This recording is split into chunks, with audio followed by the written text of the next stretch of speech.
आपण पब्लिक टॉयलेटमध्ये जातो ना, तर पहिले 5 मिनिट खूप घाण स्मेल येतो तिथे. पण जर आपण 15 मिनिट तिथे थांबलो तर तो स्मेल अचानक येणं बंद होतं. याचा अर्थ असा नाही की तिथला स्मेल कमी झाला.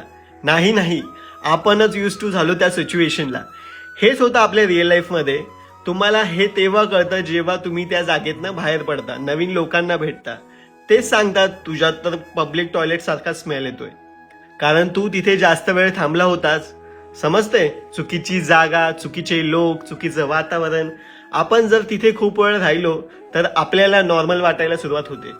उदाहरणार्थ, तुम्ही एका गोंगाट असलेल्या ठिकाणी गेलात, थोडे वेळ राहिलात तिथे, तर तुम्हाला असं वाटतं असेल ठीक आहे. पण शांत ठिकाणी जेव्हा तुम्ही जाता तेव्हाच तुम्हाला कळतं, अरे वा, इथे तर किती शांतता आहे, इथे खूप चांगलं वाटतंय. डिसिजन घेणं शिका. पण याचा अर्थ असं नाही की सगळ्यांपासूनच लांब पळायचं. फक्त आपल्याला हे चूज करायचंय की आपल्याला कुठे थांबायचंय आणि कुठे नाही थांबायचंय.